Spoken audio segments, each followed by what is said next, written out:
Инвестициялардын өсүүсү Казакстандагы экономикалык өнүгүүнүн негизги факторлорунун бири болуп саналат. Өлкөдө чет элдик капиталдарды тартууга өзгөчө көңүл бурулуп, иш бардык багытта жүргүзүлүүдө. Казакстан ылдам модернизациялоо, инновацияларды киргизүү менен санариптешүүгө багыт алган. Өлкөдө жагымдуу инвестициялык климат орнотулуп, зарыл болгон инфраструктурасы бар 11 атайын экономикалык жана 22 индустриялык аймактар иштөөдө. Белгилей кетсек, өткөн жылы чет өлкөлүк инвестициялардын көлөмү 18%га жогорулаган. По итогам 2017 года в экономику Казахстана было вложено 2017 жылдын жыйынтыгы боюнча Казакстандын экономикасына салынган чет элдик инвестициялардын көлөмү 7,4 триллион теңгени түзгөн. Бул көрсөткүч 2018 жылы 20,3%га өскөн. Бул деген Казакстандын экономикасы жагымдуу жана туруктуу өсүүсүн көрсөтүп жаткандыгынын түздүмө-түз далили болуп саналат. Ошондой эле эл аралык Астана каржы борборунун ачылышы дагы буга өбөлгө түзөт деп эсептейбиз. Ошол жакта жеке жана корпоративдик активдерди, салымдарды жана аманаттарды сактоого мүмкүн болот.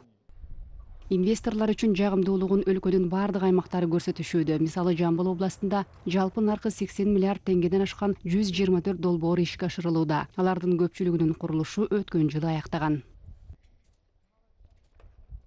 Тургун үй курулушу саласында быйылгы жылы 32 турак жайы менен инфратүзүмдүк объектилердин курулушуна 20 миллиард теңге багытталган. Алардын ичинен 20 объекттин курулушу аяктап тапшырылды. Бул иштерге 7,8 миллиард теңге бөлүнүп, 7,1 миллиардты өздөштүрүшүүдө. Адистер белгилегендей, көп жылдык динамикада чет мамлекеттердин Казакстанга болгон кызыгуусунун өсүшү даана байкалууда. Мындан тышкары өнөр жайы менен соодага багытталган инвестициялардын көлөмүнүн өсүүсү тенденцияга айланууда. Бул жагдайды эске алуу менен серепчилер 2022 жылга карата экономиканын чийки заттык эмес, тармактык негизги капиталына түшкөн тышкы салымдардын көлөмү 50%га чейин жогорулашы мүмкүндүгүн айтышууда.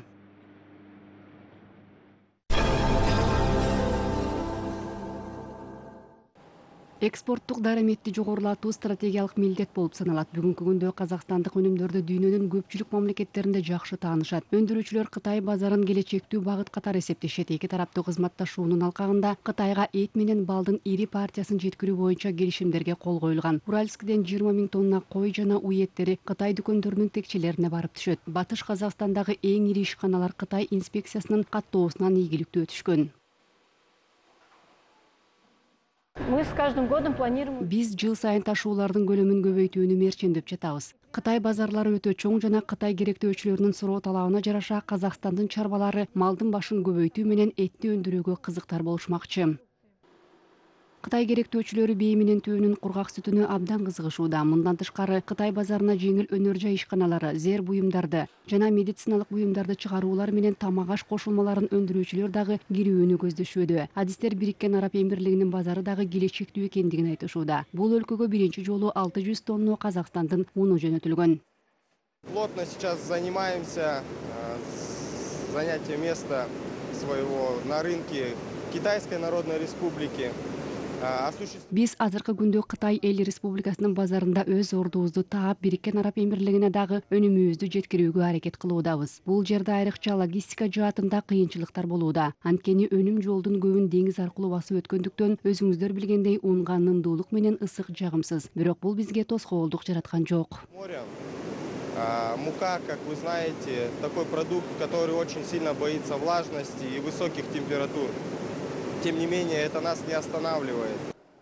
Белгилей кетсек, бүгүнкү күндө ат басар ун чыгаруучу ишканасынын 40% экспортко кетет. Ал Орусия, Өзбекстан, Ооганстан жана Тажикстанга ташылат. Эми бул тизмеге Араб Эмирлиги дагы кирди. Бирок ишкана муну менен эле токтоп калбастан көлөмдү жогорулатууну көздөөдө. Быйылкы жылга чоң пландар белгиленген.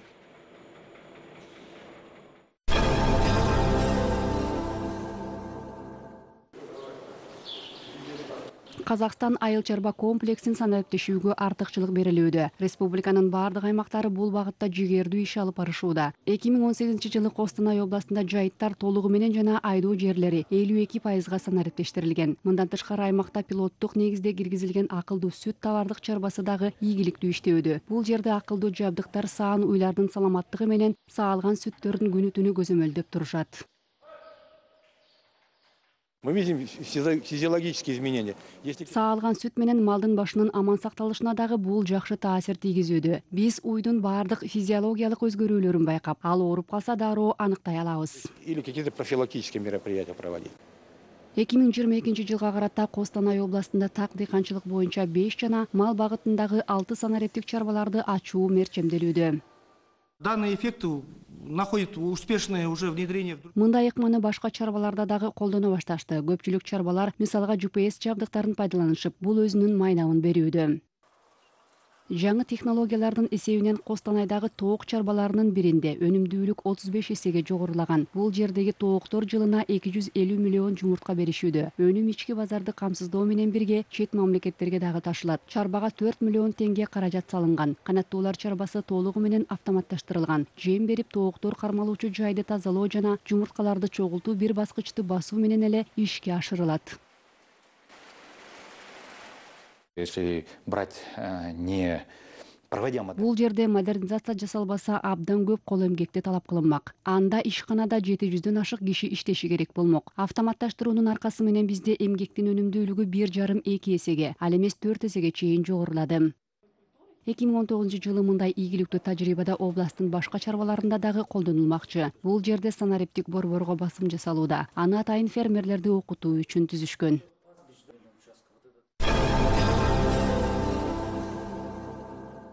Бүгүнкү күндө Казакстанда жогорку технологиялык долбоорлорду колдоо менен стартап маданиятынын калыптануусуна өзгөчө көңүл бурулууда. Адистердин пикиринде жаш ойлоп тапкычтардын креативдүү жана таланттуу идеяларынын аркасы менен республика өзүн өнүккөн өлкө катары көрсөтө алат. Инновациялык долбоорлор билим берүү, саламаттыкты сактоо, коопсуздук жана интернет сатуулар тармагында сунушталган. Мисалы, акылдуу кулпулар жарандардын коопсуздугун камсыздайт. Ойлоп тапкычтардын айтымында эми көп сандаган пульттар менен тиркемелердин зарылчылыгы жок. Бардык кулпуларды уюлдук телефондогу бирдиктүү ачкычтын жардамы менен ачууга болот. Есть непрямые конкуренты, это производители умных замков, которые... Бүткүл боюнча 100дөн ашык акылдуу кулпуларды чыгаруучу атаандаштарыбыз бар. Биз алардан эмнебиз менен айырмаланабыз. Алар ар бир кулпуга өзүнчө тиркеме түзүшкөн. Анан албетте ар бир кулпунун жеке ачкычы бар. Биздин тиркеме болсо ар бир кулпуга ар бир системага туташып, бардыгын өзү эле башкара алат. И всеми замками можно управлять через одно приложение. Казакстандык адистер балдардын коопсуздугун камсыздоочу уюлдук GPS тиркемени өз версиясында ойлоп табышкан. Ал максималдуу түрдө биздин күнүмдүк турмушка ыңгайлаштырылган. Мында атайын кооптуу баскыч бар. Жана бала оюнга алаксып чалганда укпай жатса, алыстан туруп үнсүз режимде өчүрүүгө болот. Ошондой эле ата-энелер чүрпөсүн канча убакыт социалдык тармакта отургандыгын жана көбүнчө кайсы сайттарда киргендигин көзөмөлдөп туруу мүмкүнчүлүгү бар. Наше приложение идет сейчас бесплатно. Биздин тиркеме азыр акысыз иштөөдө. Ар бир ата-эне кайсы жерде жашабасын буга бекер кошулуп, баласынын баскан жолун көзөмөлдөп тура алат. Биз буюрса алдыда телефондогу оюндар 2 гана саат иштеп, бул убакыт аяктагандан кийин ал өз алдынча блокко түшүп, балага чалуулар менен SMS билдирүүлөрдү жөнөтүү гана жеткиликтүү болуп калгандай кылып иштеп чыгууну көздөп жатабыз. 20 жаштагы Мукаш Бекен уулу Актауда өткөн жылы 4 стартап долбоорду ийгиликтүү ишке ашырууга жетишкен. Алардын бири жаштар үчүн заманбап үйдө олтуруп иштөө борбору. 2019 жылы жаш ишкер Демеу аталышындагы жаңы долбоорду жүзөгө ашырууну мерчемдөөдө. Ал аз камсыз болгон үй бүлөлөрдөгү балдарга бизнестин негиздерин акысыз үйрөтүүгө мүмкүнчүлүк түзүлмөкчү. Жаңа форматта, семинар тренинг форматында 1500 студентті қамтыған үлкен. Биз семинар тренинг форматында ири иш-чара өткөрдүк. Ага 1500дөн ашык студент катышты. Муну менен катар 200 студент үчүн долбоорлоо тематикасындагы атайын семинар дагы уюштурдук. Биздин максатыбыз жок дегенде ар бир колледжде 2ден социалдык долбоорлорду ишке ашырып, жаштарды бул ишке болушунча көбүрөөк тартуу болуп саналат. Менимче биздин максатыбыз ишке ашты деп ойлойм. Ушул жана башка долбоорлор азыркы күндө тестирленүүдө. Жаштардын демилгесин колдоону көздөгөн инвесторлор дагы бар. Мындан тышкары технологиялык өнүгүү боюнча улуттук агенттиктин маалыматына ылайык 2019 жылдан тартып эң мыкты стартап долбоорлор 50 миллион теңгеге чейинки мамлекеттик гранттарды ала алышат.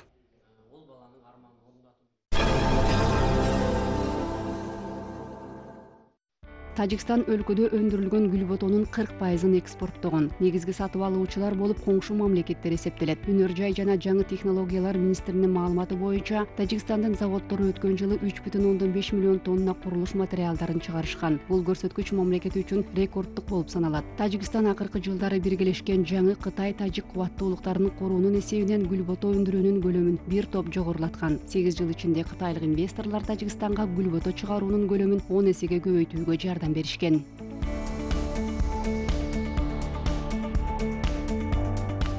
Өзбекстандык жана индиялык компаниялар кызматташууну күчөтүүгө кызыктар. Бул айрыкча дары-дармек чыгаруу тармагына байланыштуу. Бул тууралуу ишкерлер биргелешкен бизнес форумунда сөз кылышты. Иш-чаранын катышуучулары Андижан областындагы Өзбекстан-Индия эркин фармацевтикалык аймагы мамлекеттер ортосундагы инвестициялык кызматташуунун мындан ары өнүгүшүнө шарт түзөөрүн белгилешти. 2018 жылы Кыргызстанда аэропортторду модернизациялоо жигердүү ишке ашырылды. Жаңылоого негизги деп эсептелген Манас жана Ош аэропортторунан тышкары аймактардагы учак конуучу жайлардагы туш болду. Манас аэропортунда аэробекеттик комплекс кеңейтилип, жаңы навигациялык жабдыктар коюлса, Ош аэропортунда жаңы зал ишке киргизилди. Жалал-Абад аэропортунун имарат жайы дагы бир топ кеңейтилди. Оңдоп түзөө иштери Баткен аэропортунда дагы жүргүзүлүп, Ысык көлдүн учактар токтоочу жайы бир нече баскычтуу модернизациядан өттү. Учуп конуучу тилке конуу системасына жаңы жабдыктар орнотулган. Белгилей кетсек, өткөн жылы дал ушул аэропорт 3-чү бүткүл дүйнөлүк көчмөндөр оюндарынын меймандары менен туристтерди активдүү кабыл алды.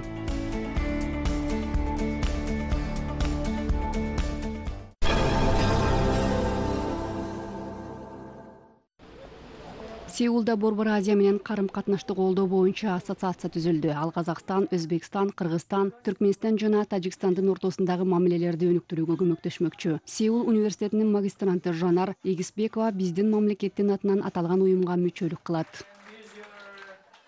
Я приехала сюда 4 месяца назад. Я не знала, как пользоваться метро. Мен бул жака 4 ай мурда жаңы келгенимде метрода кантип карта менен колдонуу керектигин, кайсыл уюлдук тармагы ыңгайлуу экендигин жада калса, окуу жайыма кантип жетүүнү дагы билчү эмесмин. Ошондо бул жактагы биздикине окшош тилде сүйлөгөн боордошторго тезирээк көнүп кетүүгө жардам бере турган уюм болсо деген ой келди. Людям, которые выглядят так же, как и мы и так далее, помогать адаптироваться здесь быстрее. Ассоциация Борбор Азиядан келген студенттерге эле жардам бербестен, Түштүк Кореядагы аймактын маданияты менен дагы тааныштырат. Уюмдун мүчөлөрү аралды колдоо боюнча фонд дагы түзүшкөн. Жаңы жылда ушул жана башка багыттарда иш алып барууну көздөшүүдө.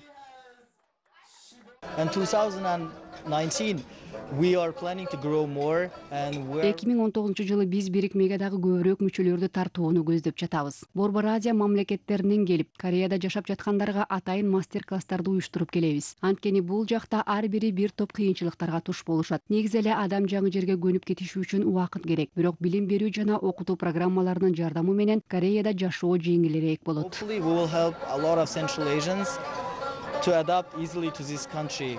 Жакында эле ассоциация мүчөлөрү жолугушууга чогулушкан. Конокко келген Сеулдун тургундары менен башка мамлекеттердин өкүлдөрүн Борбор Азия өлкөлөрүнүн улуттук даамдары менен сыйлашып концерт уюштурушкан. Коноктор дүйнөлүк хит чыгармаларды домбурада биринчи жолу угушту.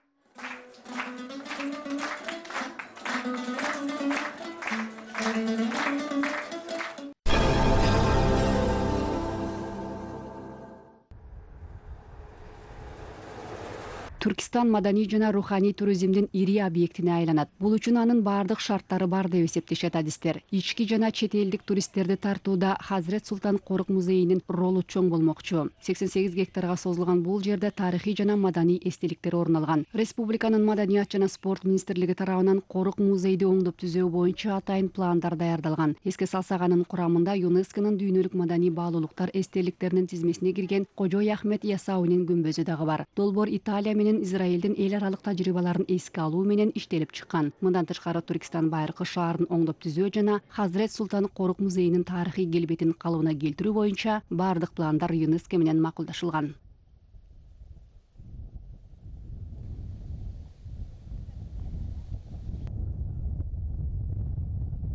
Изучены первоисточники, научные архивные данные. Негизги булактар менен илимий архивдик маалыматтар изделип чыкты. Хазрет Султан Корук музейи чет элдик меймандар менен казакстандыктардын өзгөчө кызыгуусун жаратып, зыярат жайына айлануу менен учурдагы 1,5 миллионду түзгөн туристтердин санын 2025-жылга карата 10 миллионго чейин жогорулатууга шарт түзмөкчү. Ал эми алардын бул жерде жүрүүсүн 3-4 сааттан 3-4 күнгө чейин жеткирсек деген ойлор бар. Реально возможность увеличить до 3-4 суток.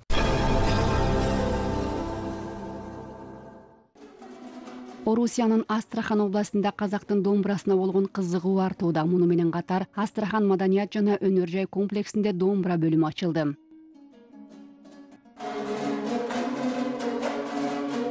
Жаш өнөрпоз Райымбек Елешев домбурада бала кезинен кол ойнотуп келет. Бир караганда жеңил көрүнгөнү менен аспаптын тилин таап, күү чыгаруу оңой эмес. Анын сырларын үйрөнүү максатында ал домбура бөлүмүнө окууга келген.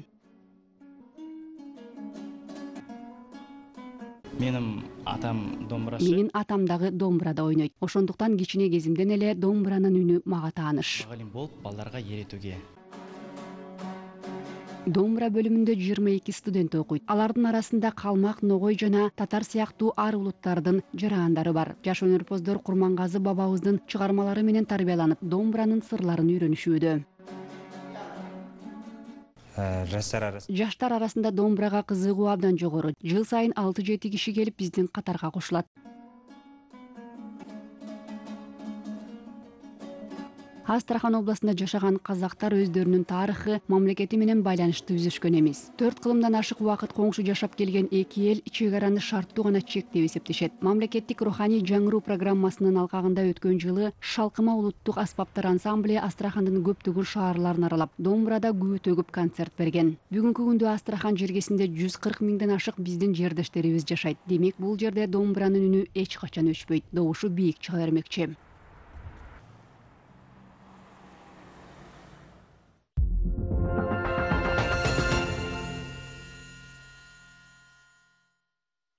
Эл башчынын улуу талаанын 7 кыры макаласы улуттук өнөрдүн жаңы деңгээлге көтөрүлүүсүнө таасирин тийгизди. Бул зергер Болот Атраубаевдин пикири. Ал тарыхты терең изилдөө менен улутта калган байыркы өнөрдүн сырларына жаңыча дем берүү кажет деп эсептейт. Бүгүнкү күндө зергер улуттук стилдеги өзгөчө жасалгаларды жасап, эскилерин оңдоп түзүүнү колго алган.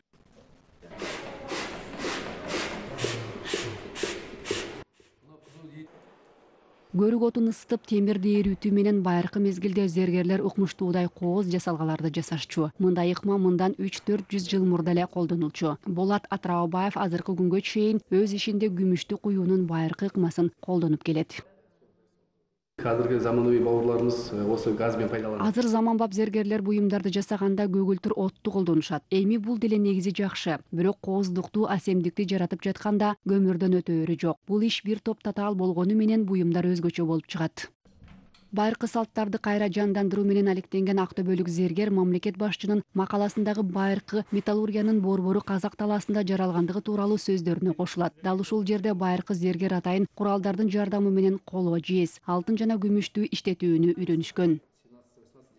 Сол замандык өзүнүн технологиясы. Байыркы мезгилдеги зергерлердин өз технологиясы болгон жана алар атайын курал шаймандардын жардамы менен абдан сапаттуу буюмдарды жасашкан. Билерик болобу, шакек же башка айымдар үчүн жасалгаларга кол менен атайын 3 бурчтук же 4 бурчтукту оюп түшүрүшкөн. Азыр мен сызгыч колдонсом дагы алардай кылдаат түшүрө албайм. Актөбөдө жаңы ачылган тарыхый аймак таануу музейинде археологиялык табылгалар менен катар Болот Атраубаевдин дагы эмгектери коюлган. Зергер келечекте кол өнөрчүлөр үйү ачылса деп үмүт кылат.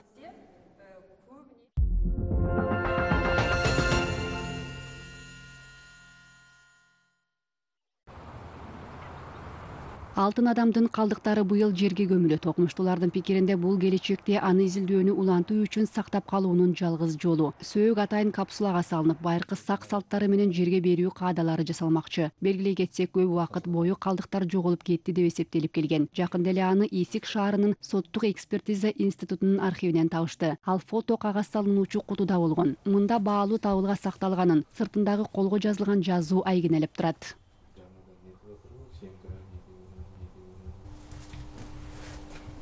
Кости плохой сохранности, плюс около 50 лет они пролежали, так скажем, в коробке. Сөөктөр абдан начар абалда сакталган. 50 жыл бою ар түрдүү бактериялардын таасиринде жаткан. Дагы заманбап вирустар сөөккө кирип кеткен. Баш сөөгү же тиши болгондо толук ДНКнын маалыматын алууга мүмкүн болор эле. Полностью дорожку. Если бы череп у нас был в наличии и один, скажем, зуб дает полную информацию о ДНК.